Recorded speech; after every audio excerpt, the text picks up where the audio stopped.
is a joint skilling initiative by DSCI and Microsoft for young women.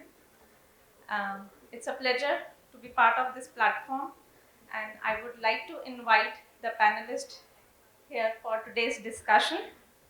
I would like to invite Dr. Gulshan Rai. He's the former National Cybersecurity Coordinator. He's going to chair and moderate today's session. Welcome, sir. I would like to invite Professor Sandeep Shukla. He's from Rajiv and Ritu Batra Endowed Chair of Cybersecurity, C3I Center, IIT Kanpur. Welcome, sir. Mr. Amit Sharma is the Senior Vice President and CISO, Info Edge India Limited. Very warm welcome. Mr. Vikas Gaur, Moody's Corporation Vice President, Cyber Controls. Mr. Bhavin Bansali, Founder and CEO, Project Solutions. Very warm welcome. I am thankful to DSCI for this opportunity to learn and really looking forward for today's discussion.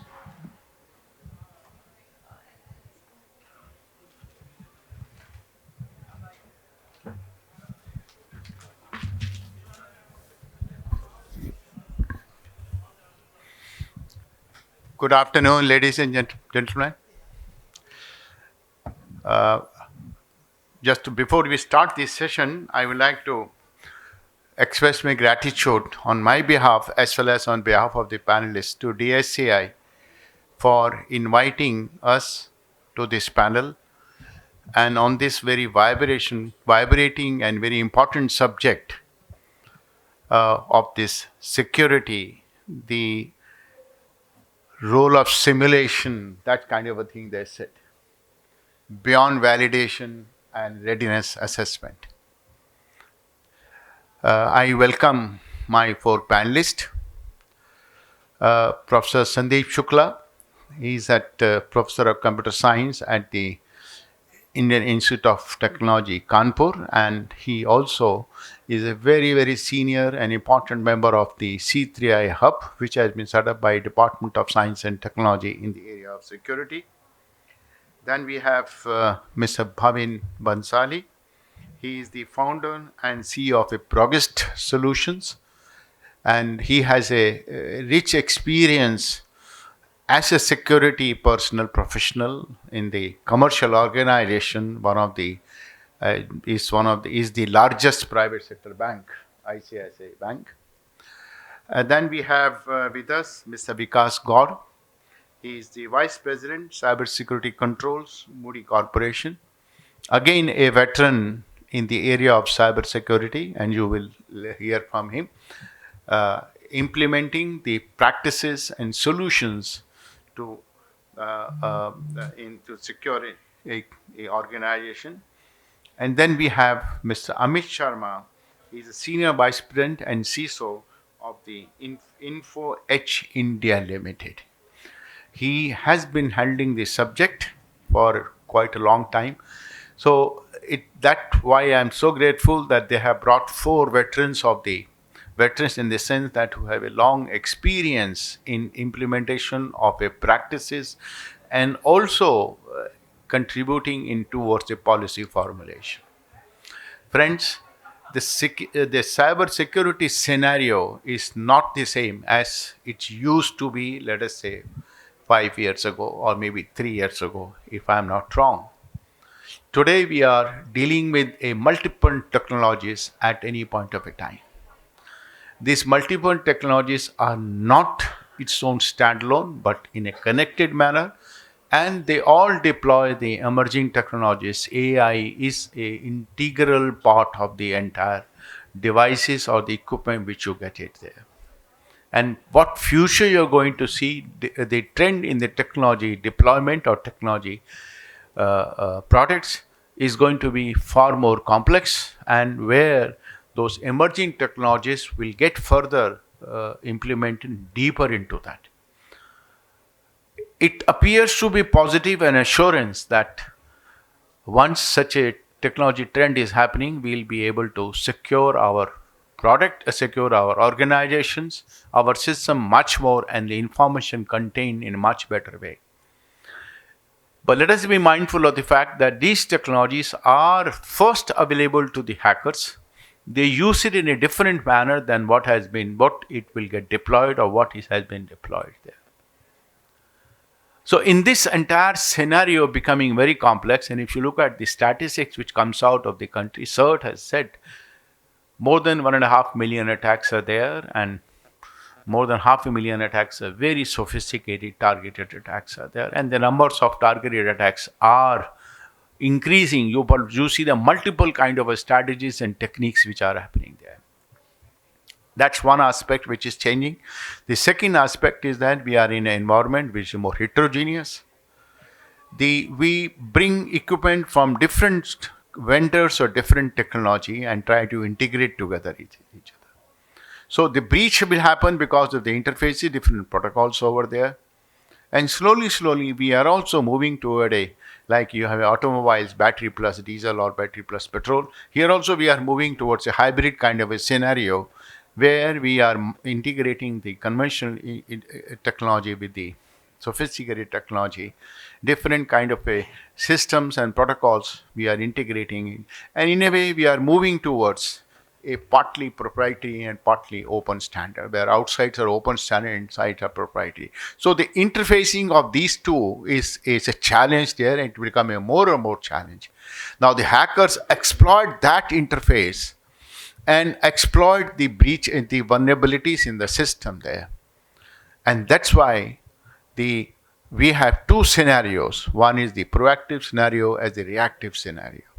Reactive scenario is that when an incident happens, so we react, we try to analyze it and try to fortify it, or by adding more devices or changing process or changing controls there. But today it is becoming essential. Should we wait for the reactive kind of a scenario, or we take a proactive kind of steps and look at the proactive scenario, so that we don't have to waste time, we don't have to waste so many resources or shut down all the data if some incident happened there. That's one. And why it is becoming more important that the Data Protection Act has been passed by the Parliament. It is waiting for enactment, and it's a matter of 2 weeks or so it will be enacted also. It gives the privacy leakage, data leakage, information leakage, 250 crore fine there. And then each one of us as a consumer, also we have been penalized 10,000 rupees if we make a wrong complaint. So there is an angle to that. And today, when I was coming here, I find that telecommunication bill also has been passed. That also lays down a lot of security and responsibility issues on the part of the organization user. So in this scenario, the compliance are becoming more and more on the organizations here.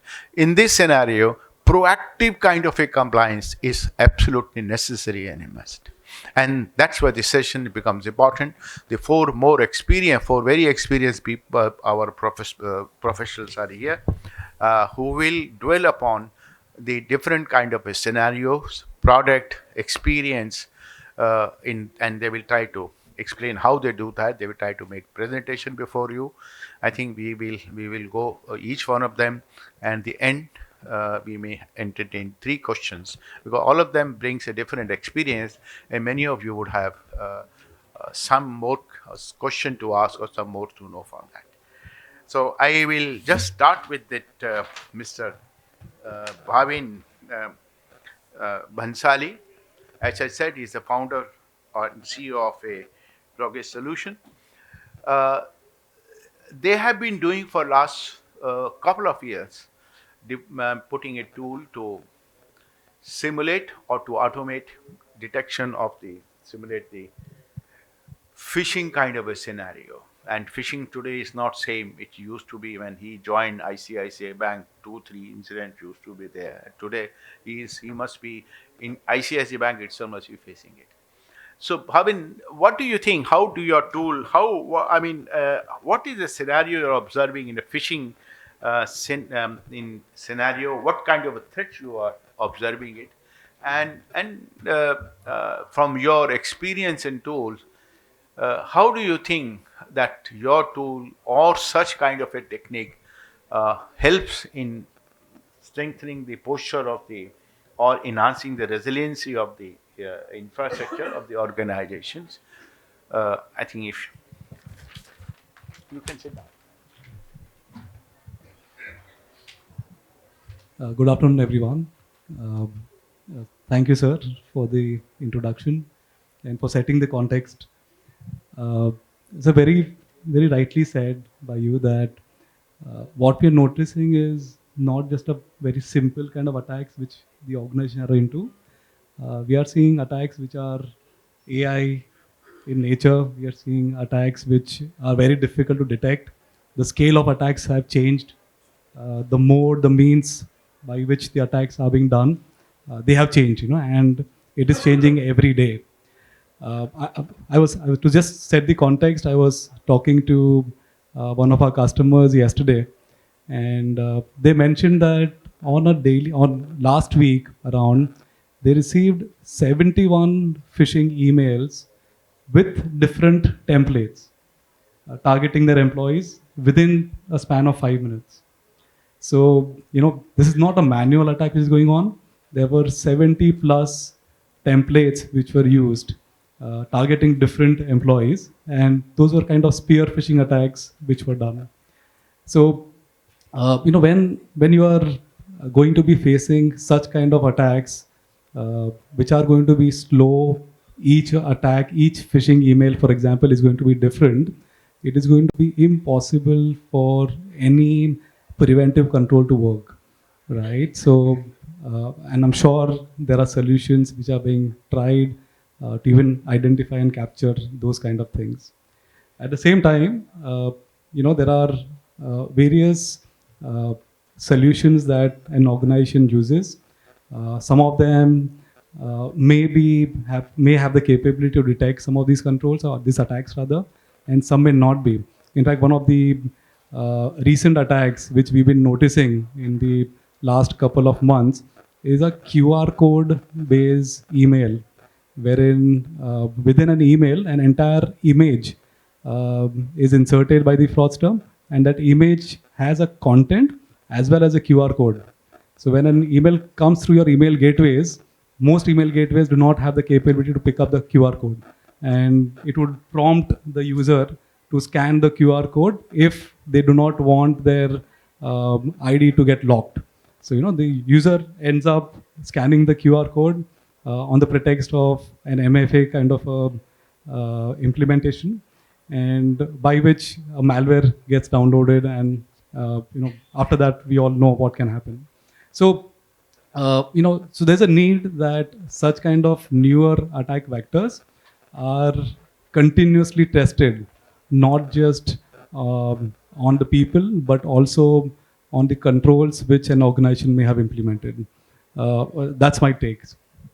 Thank you, Bhavin. So that means the simulation of the threat actor, which you said, is a must for any organization Absolutely. where they keep on assessing the risk, keep on assessing the kind of potential breaches they may look at it. Thank you, Absolutely, sir. Bhavin. Thank you. Mr. Sharma, now taking up with this, you're also working in this area. Uh, Bhavin talked about in general, but when you look at the scenario today, the infiltration of malwares as well as the ransomware the risk is becoming more and more, particularly ransom. I was reading a report where it said uh, almost all MSMEs in India have seen the ransomware attack, particularly, and malware attack also there. And nowadays, the another trend is there that is the links, the passes to the links, which links you get, and it connects to state to the CN center. Yes. So, you worked in this subject. Can you tell us how you simulate and what's your take on such kind of a thing to prevent or to enhance the resiliency of the system or the infrastructure from such kind of threats and attacks? Thank you, sir, for this opportunity. Definitely, ransomware is an ongoing threat in the industry, as well as it's a maturing state with multiple technologies which are coming on in the technological world. You can say now artificial intelligence, AI also have be a supportive role to this particular threat, because it also gives the maturity level to the threat when it comes towards the AI through the automation. So ransomware is we need to do a periodic assessment to see how much strength we have within the organization in terms of multiple infrastructure we have deployed, there are multiple technologies we have deployed, what are the roles they are playing, are they playing it efficiently, or we need some improvement in those areas where we identified the gaps during this simulation. At the end of the exercise of the simulation, we able to identify whether which are the overall areas, people, process, technologies, where the latch coming up, where the weakness is, where we need to put the controls. So the way we do in the organization is that we follow the threats assessment, we do the phishing simulations to identify the links. If any users which are using the links towards the exercise and they get the compromised state in their evaluation, they will get their training and learning mechanism to identify the potential the of threat, as well as they have to get trained in the handling such type of threats. So this way we do the simulations and we identify the links and threats which are coming up for this type of ransomware and malware attacks. Other controls we use in the organizations are through the endpoint security and through the controls over the multiple OCR layer, so that we can identify the images which are coming up in the organization and how they have been taken care and identified to prevent from the any type of surface attacks.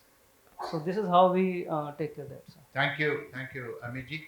Now, in this, what Amina said, what you have said, for any organization, return on investment Yeah, is becomes very important aspect, because if the threats are there, compliance is not there, and the fines are there, there are issues with the return of investment. absolutely, absolutely.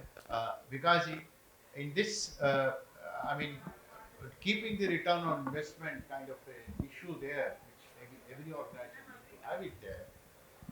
What kind of a controls are necessary, and how do you implement the control using your proactive kind of steps or simulation? My two friends have said, and how do they find? How do you evaluate such kind of a techniques or use of such tools effective in your practical scenario? So thank you so much, first of all, for this opportunity. And yeah, I certainly would like to dwell upon, I think, what Bhavin, Mr. Sharma, you've already said the context for it. I think one thing what we've heard, so far, is that uh, the attack surface is increasing by the day. There are new and new types of threats that are coming, and at the same time, the velocity of these threats is also enhancing by the minute, by the hour, by virtue of AI, helping us in all of this. Having said that, the background with breach and attack simulation, it what I've kind of learned about is that, and in my experience, it started off with control validation at some point in time. However, now it has become more of a continuous assessment, which needs to be performed just so that we stay, obviously, if not ahead, but in line with some of the adversaries. I'll maybe just take a few examples here. So, particularly for breach attack simulation, the Verizon latest report says that 82% of the attacks could have been taken care of or contained, or prevented uh, by the existing set of controls that are there implemented in the organization. So, which essentially means that if we were to test these controls time and again, and see that they are efficiently, effectively working in our organization, those 82% of the attacks could have been just mitigated and prevented. Having said that, another research which also points out the emergence of this particular capability is that uh, uh, it appeared in 451 451 researchers, and I mean it's right from from a security validation tool to being a part of any organization's threat informed strategy speaks for itself. Uh, uh, Coming back to the point that Gulshan sir just said, that how about optimizing and the ROI on this particularly. My 2 cents on that particular point would be that uh, it's a platform, it's a capability which you bring in house to help your red teamers, blue teamers, and the offensive capabilities that you have within the company, within the organization, and enable them to continuously perform these assessments so as to just reduce the noise essentially which is coming, and then make more sense of, and then prioritize and put more focus on the areas where you are actually failing, and you can actually focus where to remediate and prioritize essentially. So that's what my take would be, sir. Thank you, because Professor Shukla, you have a unique blend of the technology, academics, and the practitioner. Now, I think, I'm sure you are convinced with that in this today's scenario, complex scenario, the assessment of your resiliency of the infrastructure is a must, and that brings the simulation, and that helps you to determine the risk factors also. What's your risk carry? Now, what do you think the strategy should be in this scenario, and particularly strategy, and particularly when you talk about in-house or third-party kind of a vendor scenario, because the third-party vendor will come up, and no matter whatever you do in organization, you can't create a omnibus kind of a capability. You'll have to bring the third-party vendor. So the strategy with respect to in-house, third-party, and then the what kind of a recommendations you have the organization should follow when they engage with third-party vendors. Thank you, and I am very uh, honored to be on this panel, especially with Dr. Gulshan Rai, legendary cybersecurity person in India. Having said that, with regard to this question, what we see is that most people do audit 6 monthly or yearly audit, and get a kind of a compliance checklist, and then they feel that they are actually their controls are all in good place, and they are doing well.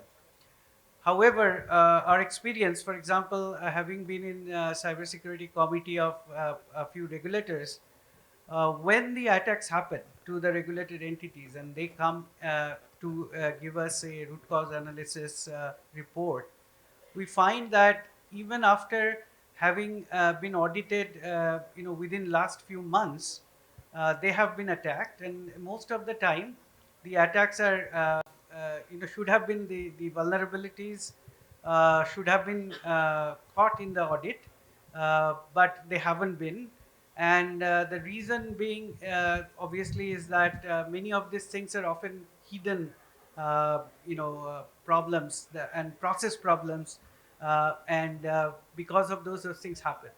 So I think that these audits give us a point in time, idea about my current security posture. Whereas as an organization, especially if I am having data, personally identifiable data with the DPDP Act in place, I better actually do continuous evaluation of my security posture. And to do continuous evaluation of security posture, I have to continuously do attack simulation.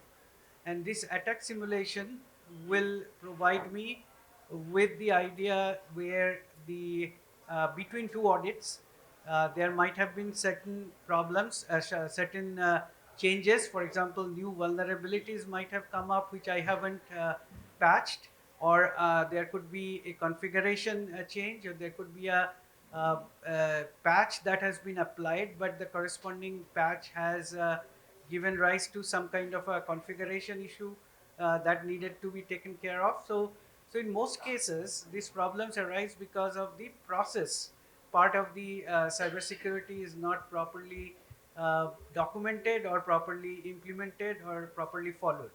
So that's my experience. So in this scenario, now the question is, what strategy should I follow in order to do the breach attack simulation?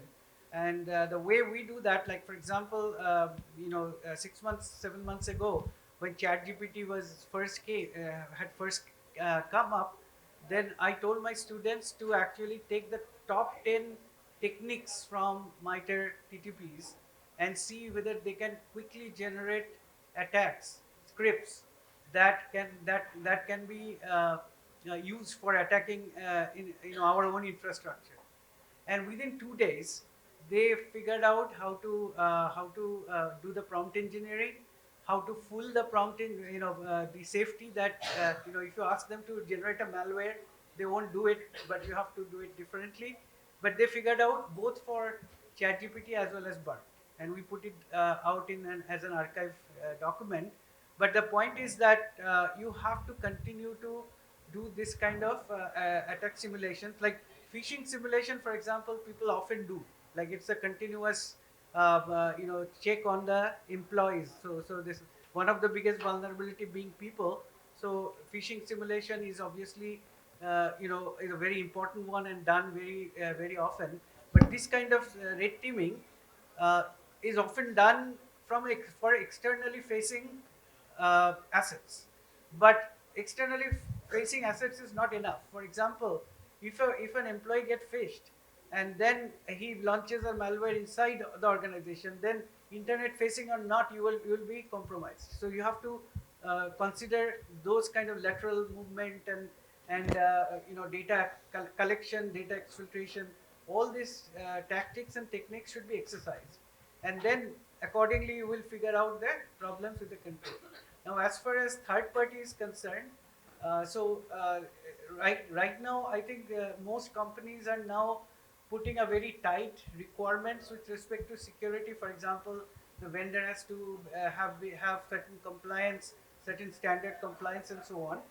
I am not sure if we can tell a vendor that I will only work with you if you allow me to do a breach attack simulation on you. But I might want to check whether they do the breach attack simulation regularly, and if they have reports associated with those breach attack simulation, which they under an NDA can share with us. I think then I will feel better, right?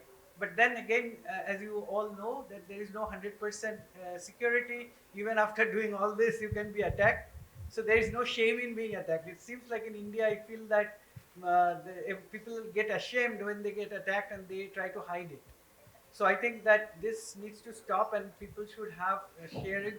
People should share information within their sector to actually then other sector entities can actually do a breach attack simulation to see whether they are also vulnerable to the same type of attack. So knowledge is power. So we should share knowledge. We should have ISAC for every sector, and that would be my recommendation. Thank you, Professor Shukla. We have 5 minutes, and we have four panelists there. Now, from this presentations, one thing is emerged, that a newer type of attacks are emerging. Therefore, we require a newer type of techniques in simulation and the tools, Bhavin. And then the optimization of those techniques, which you said, the ISAC, you said it, optimization of those techniques with respect to assessing the risk, assessing your kind of a posture, and then this how often we need to carry out those regulations, and how do we modify controls, because we cannot, I mean, 27001 or any such standard will give you a lot of flexibility. But how often we need to do the change in the controls or bring the control? So I request my esteemed panelists, 1 minute each to each the questions there. On this board, whatever relevant to them, 1 minute. That's all we want to finish in the next next 5 minutes max. In my view, it is really important that the simulations which are conducted, uh, they address the newer vectors, and they need to be conducted not just by using a single template or a single channel. You need to be creative, and like a product like ours, we have QR code based phishing simulation, we have ransomware based phishing simulations, we have link based phishing simulations. I mean, these are the kind of newer techniques that you'll need to deploy and do it continuously and cover the entire range of your employees to be protected. Thank you. So that means you keep on updating your product with respect to the newer kind of threats, and you keep on modifying the techniques and optimizing techniques. Absolutely, sir. We do that on a continuous basis, sir. So for the organization to have the maturity in the attack vectors, the simulation is important.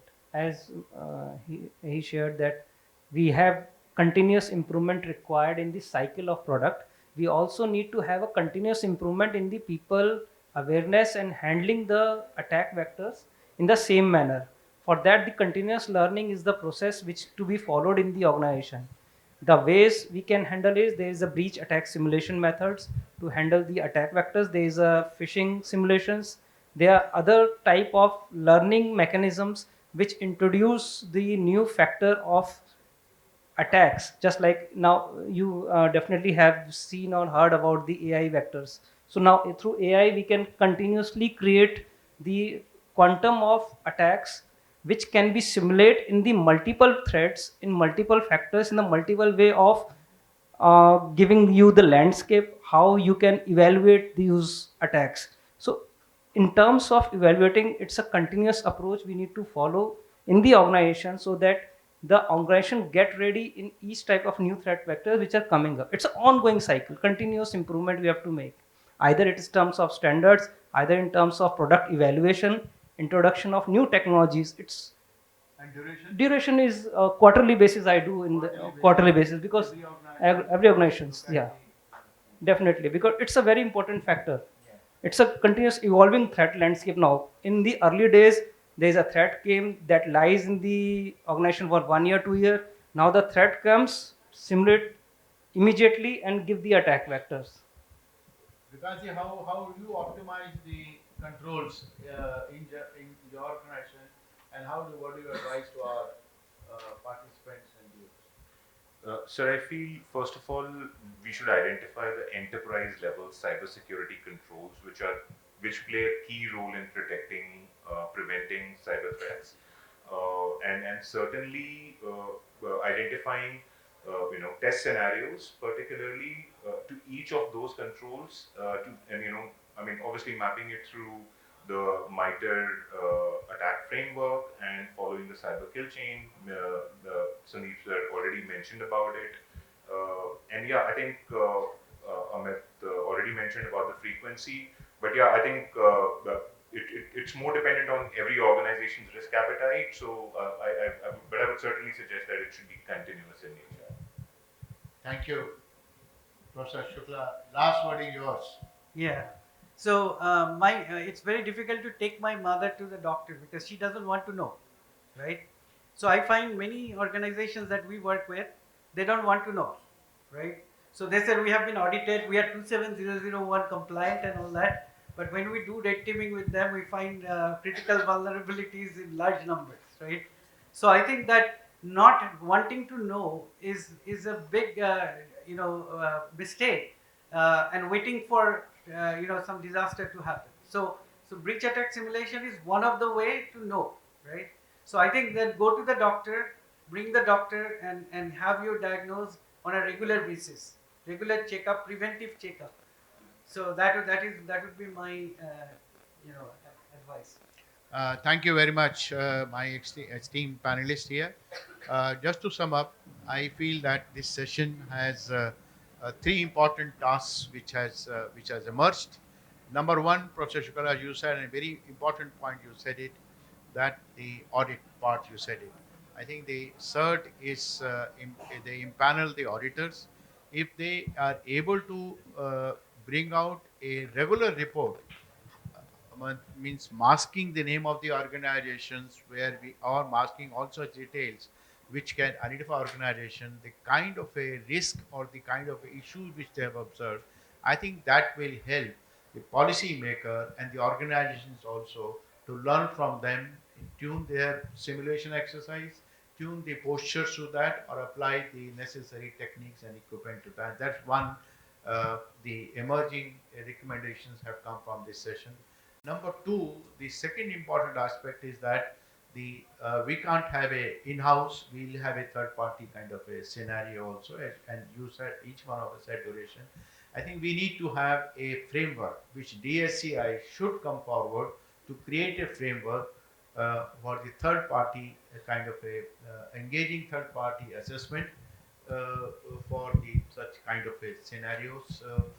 Who can help the organization in doing in assessing the risk or assessing the risk postures, or by simulating that kind of thing. That will help the industry as well as and the organization to engage the third party vendors, and I think that's the purpose of the DSCI kind of helping organizations there.